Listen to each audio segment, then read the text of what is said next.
दोस्तों, जम्मू कश्मीर से जब लेह लद्दाख को अलग किया गया तो इसके बाद से ये मांग हुई कि यहाँ पर पूर्ण राज्य का दर्जा इसे दिया जाए। लेकिन अब अचानक से 23 सितंबर 2025 को यहाँ पर हिंसा भड़क उठी और ये हिंसा जेन जेड के लोगों ने किया। जेन जेड मतलब जनरेशन जेड जो यूथ हैं, उन्होंने इस हिंसा में शामिल हुए और विरोध प्रदर्शन किया। पहले तो विरोध प्रदर्शन हो रहा था 15 दिनों से, जो इसकी अगुवाई सोनम वांगचुक कर रहे हैं, वही जिन पर 3 इडियट्स फिल्म बनी है।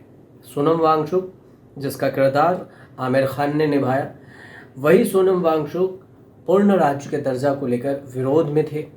अनशन पर, भूख हड़ताल पर बैठे हुए थे 15 दिनों से। हालांकि 24 सितंबर को उन्होंने भूख हड़ताल तोड़ा, लेकिन इससे पहले जो लेह लद्दाख में वो सब हो गया जो पहले कभी नहीं हुआ था। विरोध प्रदर्शन, हिंसा हुई, 4 लोगों की मौत हुई, 70 से ज़्यादा लोग घायल हुए।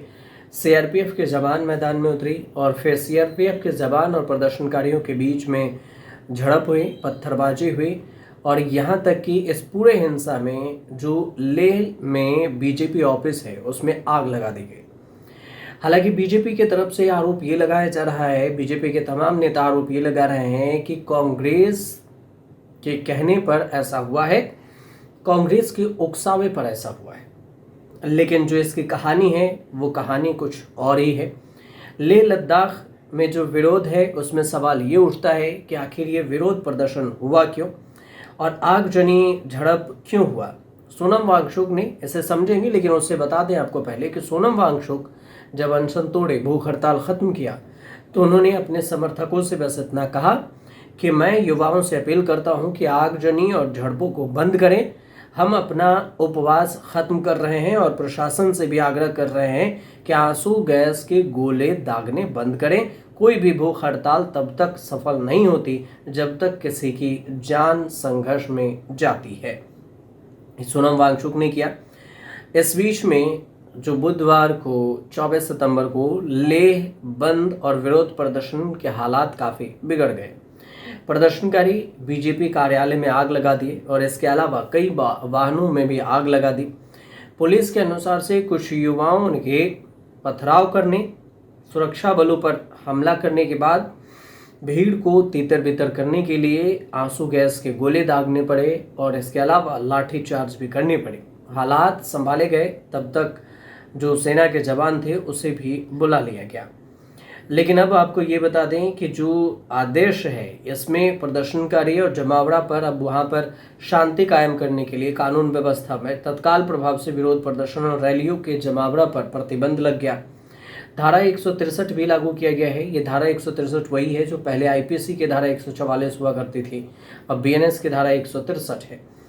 तो 2023 की धारा है 163 और इसी के तरह इसे लागू कर दिया गया है पूरे में, ताकि प्रोटेस्ट, रैली, मार्च ये सब रोका जा सके।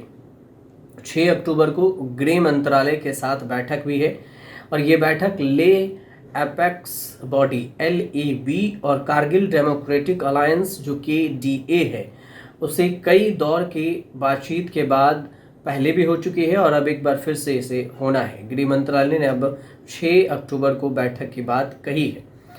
अब इस पूरे विरोध प्रदर्शन की वजह समझ लेते हैं कि आखिर मांग क्या है, क्यों लेह लद्दाख में विरोध प्रदर्शन हो रहा है। तो इसमें सबसे बड़ी बात यह है कि जो सोनम वांगचुक हैं, 5 अगस्त 2019 को जब आर्टिकल 370 कश्मीर से ख़त्म किया गया तो कश्मीर को 2 हिस्सों में बांटा गया। इसमें जम्मू कश्मीर को एक अलग केंद्र शासित राज्य, केंद्र शासित प्रदेश बना दिया गया, जबकि लेह और कारगिल को मिलाकर लद्दाख एक अलग केंद्र शासित प्रदेश बना। और इसी कड़ी में लद्दाख को पूर्ण राज्य का दर्जा दिए जाने की मांग तेज हो गई। पूर्ण राज्य का दर्जा के साथ साथ 4 मांगे हैं मुख्य तौर पर। उन 4 मांगों में सबसे पहला है कि लद्दाख को पूर्ण राज्य का दर्जा दिया जाए। दूसरी मांग है कि लद्दाख को संविधान के 6ठी अनुसूची में शामिल किया जाए।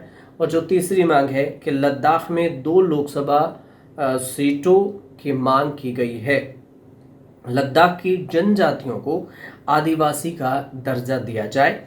ये सारी मांग की गई है जो विरोध प्रदर्शनकारी हैं उनके तरफ से।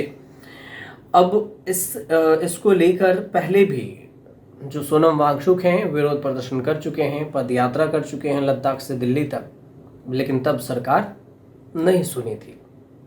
लेकिन अब जैसे विरोध प्रदर्शन हुआ तो सरकार कह रही है कि 6 अक्टूबर जो 6 अक्टूबर है, इस 6 अक्टूबर को सरकार गृह मंत्रालय के साथ और प्रदर्शनकारियों के जो प्रमुख हैं उनके साथ बैठक करेगी और इस पर बातचीत करेगी।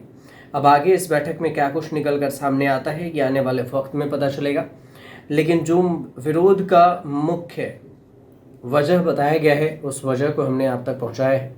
अगर आपको जानकारी सही लगी तो हमारे चैनल से जुड़िए, सब्सक्राइब कीजिए, शेयर कीजिए, कमेंट ज़रूर कीजिए।